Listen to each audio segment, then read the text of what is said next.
Welcome back, everybody, to Incongruent. I'm here with Arjun, and he usually takes the lead and interrupts me before I can get into full flow. Arjun, hello. Hello, hello. So, Arjun, who have we been talking? It's good to hear your voice again. It's good to. It's quite late in the evening over there in Dubai. Tell me, who did we speak to today? So today we spoke to Billy Ludke, who is the founder of Intuition. We've got with quite an interesting chat we have got with him, where he kind of gives us a sort of a sense that how AI can be trusted or cannot be trusted. Well, in a sense. I mean, he's talking about data and information and how blockchain can be used to verify information that we find on the web. So here we're talking about not just factoids that you're requesting from ChatGPT so you don't get slop, but also your own personal data so that you can keep control of your personal information and transfer it from device to device and not be locked in to one provider that you've been using for so long. It's a really, really wonderful conversation. If everybody's listening online would like to leave a comment, follow, and subscribe, and maybe even support us with the new support. That means give us a little bit of money. We would be ultimately grateful. And otherwise, are you ready, Arjun? Shall we move ahead? Of course, we shall. All right, then here we go. Hello and welcome to a brand new episode of Incongruent. So today joining us is Billy Ludke, and he basically built Ernst& Young's first blockchain consulting practice, steered key parts of the Ethereum ecosystem at ConsenSys, and now leads the world's first token curated knowledge with Intuition. Most notably, Intuition has launched natively on Gear Labs' Samsung Galaxy S25 Edge, marking an inflection point where trust, personalization, and privacy move from abstract cloud promises to technology actually in your pocket. Billy thrives on practical real world shifts, decentralized identity, true data ownership, and the end of repetitive, splintered onboarding.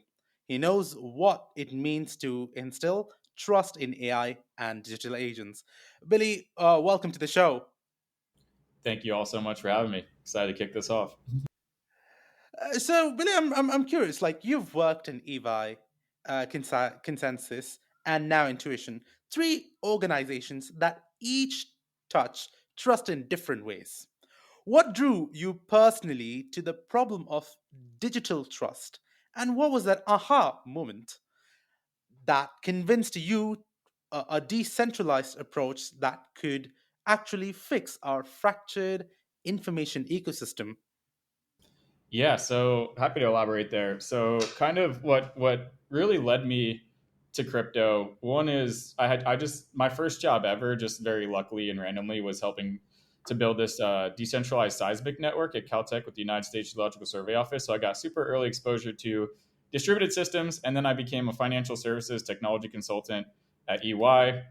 And so I just saw behind the curtain of the big banks, and it was just kind of unsalvageable. And like you look from the outside and you're like, oh, everyone has all their stuff together. You got the big pillars and the big buildings, and they must know what they're doing. And then you look behind the curtain, it's like, oh, this dude's managing hundreds of billions of dollars in like an Excel spreadsheet that they can just arbitrarily edit. That's probably not so good. Or you got the 1960s COBOL mainframe. So I just don't think that. I think that the decentralized infrastructure of crypto, I view it as kind of trust infrastructure where you no longer have to trust people. You no longer have to trust whatever behind the curtain. All you got to trust is the math and the code, and it's just like completely tamper proof. Like what you see is what you get. No one can play by different rules. Everyone has the same rule set, and so I just think that that's like a very strong weapon in our arsenal of like societal construction. And then how it plays into like our information ecosystem. Or sorry, should I pause there real quick? Oh, Oh no, go ahead. looks Go ahead. it looks like No, no. a hand has been raised. No, it's Um, just for Arjun, so no problem. Sorry, but as we stop, then let's continue. Just for a quick one, before you go heavy into that, perhaps you could just give us an idea of what a distributed architecture is, because this is where the word blockchain gets bashed around a lot, and crypto. Yeah. But what does it actually look like? That's a very good question. What it looks like is, instead of one big tech company, whether that is a bank or a government or uh, OpenAI, instead of them running servers and managing and controlling all of the data, like I think that the acronym IT, information technology, like everything we are doing in the digital world is just, it's just bits, it's just information being moved around. And so your money is information now. Like the land registries are information now. Like everything is just in these servers, and those servers are controlled by big tech companies. And the example I like to give is, let's say tomorrow you wake up and your bank, you can't log into your bank, and then, or you log in and your balance is zero. Like, what kind of recourse do you have? Or you try to log into Google, and your Gmail, it's like, oh, sorry, you don't have access to your Gmail anymore, or your Twitter, or your Instagram, or your podcast platform. You don't own your digital identity. Like the servers, the companies that run the servers that you are interacting with, they control your entire digital lives. And sometimes they provision access to you to be able to use it. But at any moment, they can just totally take that away. And that is very scary. I think that's a very flawed model. And so what crypto is an alternative where you don't have to trust anyone. It's all about kind of self-sovereignty, where you just have access to things and you can never lose it. There's no one that can ever take it away from you. So if you're thinking about Bitcoin, it's like you own your Bitcoin.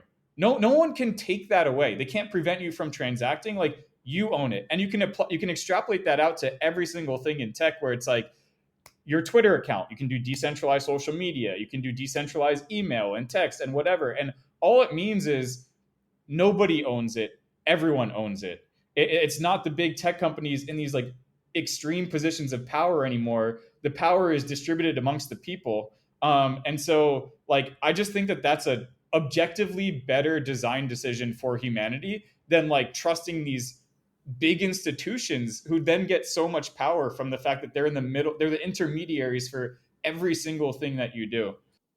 So in my head, I'm seeing you've got this one guy with the Excel spreadsheet, but now with this distributed infrastructure, that means that the spreadsheet is duplicated in different locations around the planet, if I'm correct. Exactly.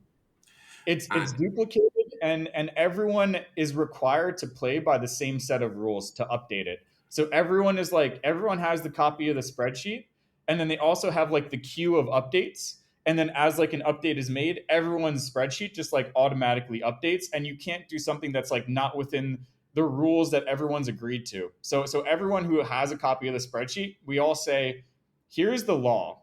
And if someone deviates from the law, they're not part of the network anymore. Like, we just don't listen to their spreadsheet. We only listen to the spreadsheets of the people who are abiding by these rules. And if you fork, like that's what's called like a fork in crypto. Like, if you change the rules, then the network just doesn't listen to what you have to say anymore, unless everyone agrees that your new rules are better. So you have this kind of fork choice rule where it's like, oh, maybe there is a new rule that we want to introduce. And if the consensus is that this new law is better, then everyone follows that fork instead of the old fork. Good. So then going back to where we were, we're trying to apply this to information, because we have a lot of deep fakes, we have a lot of slop, let's call it. Some other people have called it worse. Many of our students, many of my graduates were employed in their first jobs fact-checking on Facebook. So rather than having humans fact-checking, that's what intuition does? Yeah, I'll elaborate. So to kind of continue the thread of like the whole blockchain conversation. So what I just described has largely been applied. It's a generally applicable tech, but it's largely been applied so far to money and finance. And the reason for that is because money is kind of like a system of extreme power, where if you control the money and you control the finance, you can kind of control the world, because you can control like what people purchase. And that's like very, crypto people kind of want like separation of money and state, because it's like, oh, I don't want you to have the ability to hyperinflate my currency arbitrarily at a whim. I don't want you to be able to just like prevent me from transacting. So there's a lot of power in money. Crypto has been applied to that thus far. But a system of even more extreme power that needs to be decentralized is information. So if you think about any transaction or any decision you make, there's like two variables at play. Like let's say it's a financial transaction. One is how do I pay for this? What money do I use? What payment rails? The other variable is what do I buy? Or just extrapolating that out, it's like which podcast do I listen to? Which movie do I watch? Which book do I read? What is true? What is false? What is history? Um, you know, the way that we get information online right now is through centralized intermediaries. Just like before we were transacting through centralized intermediaries, our information transactions are all also going through these centralized intermediaries right now. So you do a Google search, you're going through PageRank. You go through ChatGPT, you're subject to their algorithm. Twitter, their algorithm, and TikTok, etc., TikTok. etc. That's the ultimate algorithm. And this creates these echo chambers, correct? Yeah, it creates these echo chambers, but more importantly is these companies are in control, and you see what they want you to see and you don't see what they don't want you to see, and they like extrapolate this out to AI world, like bringing it back to the AI conversation. No one's even doing research anymore. Everyone is just prompting the AI and taking what they get back as the canonical truth. So imagine someone controls that. Like they control everything. They control history, they control what we think, they control what we do. Like this cannot be the way it works. Like the way that we discover stuff, information, or just things generally online, it cannot be through the filter of the black box algorithm of ChatGPT or Grok or any of these things. Like whoever controls that literally controls the entire world. So that's like what we're trying to solve. That's a fear here in the UK. The Department for Education, one of the guidance it's given to schools is to make sure that the content that the students are receiving are British curriculum and not American curriculum or Chinese curriculum. It's very interesting. Arjun, what's our next question? Let's move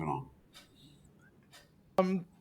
So, like, yeah, my next question for you was that how do you basically balance the human element of reputation with the algorithmic side of cryptographic proof? Yeah.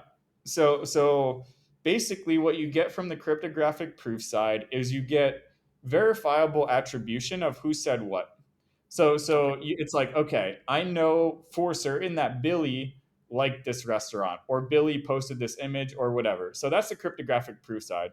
And then you marry that with the reputation side of things. So it's like using a very simple example, let's say I want to book a dinner reservation or do a swap or buy a product. Let's do the dinner reservation example. What the way the world is going to look is you're going to prompt the AI and you're going to say, "Hey, book me a dinner reservation for tonight." And I want the AI to know my preferences, my attribute, my social graph, their preferences, their attributes. And it's like I want a very personalized response. I don't want this generic response from the AI that's consuming Yelp reviews, which nobody's doing, or TripAdvisor reviews, which nobody's doing. This is gamified to hell. I want to know what the people I trust are saying about things. So in order for me to get the voices of the people I trust, first I need that cryptographic proof, and then I need reputation. So it's like, okay, I know you like sushi. Here's this guy you trust in the context of food and sushi. He likes this restaurant in your area. Now you can get a very good response back from the AI as opposed to going through like, again, the Yelp slop or the TripAdvisor. Like there's just like, the slop is what's getting used. And all I don't want the 10,000 anonymous reviews. Like one voice from one person I trust means more to me than all the slop online. So give me that. And so that's where it all ties together. So I've got here, we're looking at, you mentioned we're going to ask ChatGPT, but then there's going to be agents and there's going to be agentic. And it's going to be from a consumer, let's just keep it from a consumer point of view versus a business, but there's obviously different use cases in both areas. If we're going to be, I'm using agents now a lot to help me make these decisions. Has this got anything to do? Is that making your job more complex or more urgent? Or Yeah, I think our job actually, like we actually fulfill So I'll expand on that use case to agent world. So basically, the first step of the flow is I do the prompt and I say dinner reservation, and I want like a good personalized response. The next step of the flow is what's emerging right now is this coordinating agentic swarm. So I think the way that we get AGI is not through one general agent. It's through lots of specialized agents who are able to coordinate, kind of like neurons in a brain. And so that's kind of what's happening right now. And so each agent is good at its own specialized thing. And then what you need to do is you need to route requests to the right agent for the job. So like let's say we're doing the simple use case of booking a dinner reservation. I want my request to get routed to like the agent that's good at dinner reservations, right? In order for that to happen, now you need agent reputation. So just like in the first step, you needed people reputation. Now you need agent reputation and context and metadata. Where does that live? Does that live in OpenAI servers? Does that live in Google servers? Do these big tech companies control where the requests get routed in the agentic world? Like then they control everything again. So you need like a neutral substrate like intuition to kind of host now the reputation of the agents, as just like you needed it to host the reputation of the people. And then the final step of this flow is the agent needs to perform an action. So in this case, it's booking a dinner reservation. Which platform does it use? Does it do a Google search and choose the top result and get phished and lose your credit card info or your crypto? Hopefully not. So now you need platform reputation. Like, where does the platform reputation live? Like Google again. Like you need a neutral place to store this like information about stuff. Otherwise, just to do the simple flow of book the dinner reservation or which podcast do I listen to or like which keyboard do I buy, like it gets owned and controlled by someone, and that's not so good. It should be controlled by everyone. True, and if my knowledge of this is correct, in certain chatbots, if you don't ask it to do a deep research, it will give you access to the older, cheaper models which have been trained on lesser data, and you have to really click the right model to be on the up to date information. So I can see how that is most useful. We're going to be looking at putting trust in your pocket. That's what you've been talking about, I believe, especially with the Samsung deal. Would you like to tell us a little bit about what you're doing with Samsung? Yeah, so it's kind of it's the flow that I just mentioned. So it's like what I want is I just want a better AI experience. I don't want to have to write as long prompts. I don't want to have to prompt as much. Like you just said, I don't want to have to like choose the right model for the job. I just want to do super simple things and then have like the best result on the other side. And what you need for that, I like right now, sure, there's like ChatGPT and OpenAI, they're starting to like personalize your context window, but like they're never going to let you take that to Anthropic. They're never going to let you take that to Midjourney because that's their moat. And so what we think people need is like portable self-sovereign context that they can bring to any agent. They can bring it to any model. And so on the Gaia Samsung phone, like basically that's what we're providing is your intuition. So you could think of it like your second brain, where you just have like your little personal context that you can manage. You can see it, maybe have like folders, and it's like, okay, here's my preference, here's what I like, here's what I don't like, here's my lists of stuff. So you come across a new book that you might want to read for later, just put it in there. Like it saves it for you, but it also saves it for the AI. So you just have your own little like container where you can store stuff. It's like owned by no one, and then you can use that to personalize your AI experience on device. I hadn't realized it, but I am now locked in to ChatGPT, right? Because Yep. it's and that is that is something for the what do you have in the US? This lovely little team which break up companies. That's a monopoly potentially. That's monopolistic power. And if they do not allow me to have access to my own data to be able to transfer the data to a different account, that's the same as having a SIM card and not being able to move my number. That's the same argument. And building on that, we have healthcare information where we've gone through decades and decades of trying to convince the healthcare providers to allow us to move our health information from provider to provider so we can get proper healthcare. So I'm assuming this is very similar.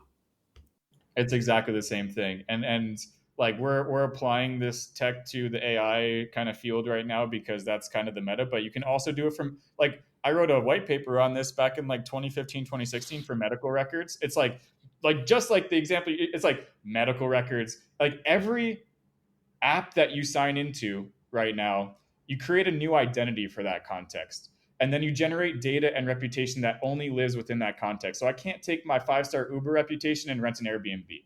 And I can't take my 20-year reputation with Bank of America and open a Wells Fargo account. I can't take my OpenAI context and bring it to Anthropic. Like this problem is very pervasive on the web. And so these self-sovereign identity principles that I've been working on for over a decade now, like this solves that. Like we have the tech to solve it, and now it's really just like applying it to the right use cases and trying to get adoption here.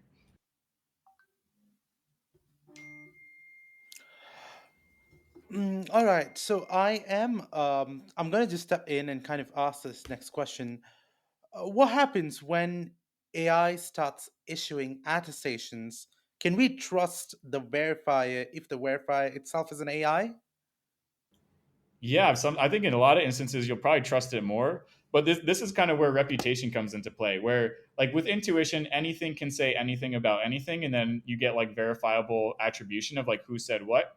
And then you Mhm. couple that with reputation, like we explained earlier. So it's like you can just look at like the reputation of the agent. And if the agent like has a really good track record of attesting to useful truths about things, or like let's say the agent is just like a thought leader on a topic, it's like damn, I'm probably going to trust the agent more than I'm going to trust like Joe Schmo down the Mhm. street. So like I think the agents are going to be smarter than us. I think we will definitely, like it's not a problem, we want them attesting. And one of the first things that agents are attesting to right now on intuition is the reputation of each other.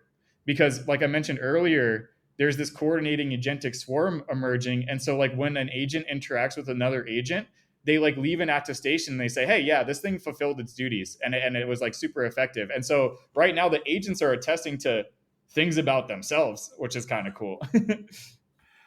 Also very scary. How do you measure this Yeah. reputation? How is it Can you calculated? elaborate? Yeah, Oh, sure. yeah. So you because I'm in the public relations environment, ours is in journalism, and in public relations we measure our reputation by the sentiment that is seen in the newspapers and by the qualitative feedback that people are saying about us online. How would you? How is an AI, which is just in a numbers environment, how do they? What do they measure? That's a really good question. So those variables that you just mentioned, that's what we do. We collect the data. Like intuition doesn't give things a reputation score, because if we do that, we become like, again, we're then we'd be in a position of power, and we'd be like we'd have the ability to censor stuff, we'd have the ability to manipulate stuff. So all we do is we're like this neutral substrate, and then you have companies like Recall Network and others like building reputation scores on top of us. And I actually don't know like what they use in their calculations, but we're just kind of underpinning and you could have a DeFi credit score, you could have a agent reputation score, you could have a person reputation score. Like anyone is free to come up with like whatever reputation scoring mechanism they want. Like we can provide some examples. Like we'll probably have some like default ones you could choose from, but like that's not what we want to focus on, because that to me is like a slippery slope of bias and control. All right. So, as AI and blockchain coverage um, converge, do you think that we are building tools that make truth stronger or just better at simulating truth? Yeah, that's a good one. Let me think about that a little bit. Yeah, I think we are the whole point of intuition is to simulate truth stronger. So I hope that we pull it off. And just the to frame it, like it's called intuition because our whole goal is to kind of get truth out there, like get people's intuition out there Okay. for consumption. Because like right now, all we have is the slop. Like there's so much slop because no one is. So there's two ways that data is getting contributed online right now. One is these gamified things where it's like I've never written an Amazon review, I've never written a Yelp review, I've never done a LinkedIn endorsement. So it's like who's creating this data? Who's curating this data? And the answer is it's more and more bots, and it's gamified. So like all of that data is totally flawed, because if you look at the data, over 99% of people aren't contributing data to these platforms. And then conversely, like that's the data that all the AI and every single person is leveraging is this known flawed data set. The other problem is I do a bit of expression. Like I'm on Twitter, I'm on Instagram, but when I'm on those platforms, I'm playing the game of Twitter.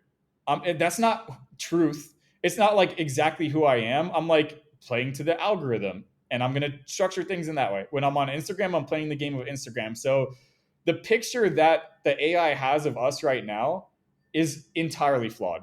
Like because like the data ingestion is it's all just broken because everything's optimizing for the wrong things. It's optimizing for the clicks, it's optimizing for the attention. And so like I think we can do an infinite amount better than the status quo. And so the whole point of intuition is to like get people to express their holistic inner state a little bit more so that we can actually get truth out there. In my head, I've got this picture of Bridgerton. Have you seen Bridgerton on Netflix? No, I haven't. It's one of these period dramas where it's all about the young girls getting married and being brought out into society and having to portray themselves in the way that society expects in order that they can find their husbands. And the men have got to do the same. It's quite a contemporary take on a fantasy sort of environment of pre, Victorian England.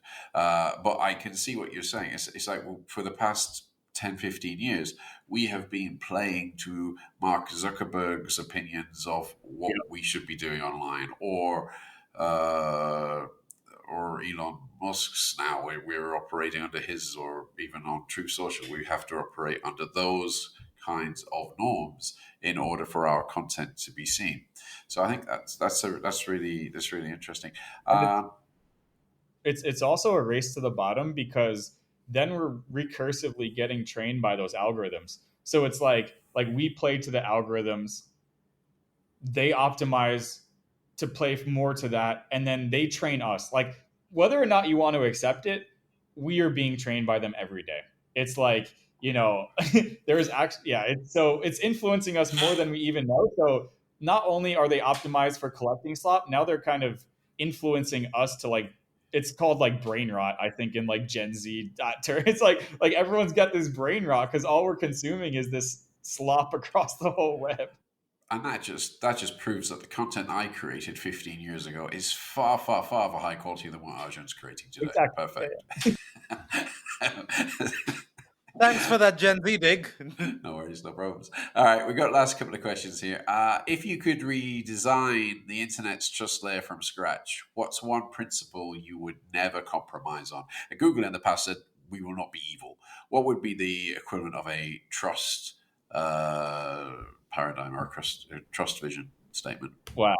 That's a really good one. I wish I saw this. I had more time to think about this. Man, I think the principle that I would never compromise on is don't let anyone control the truth.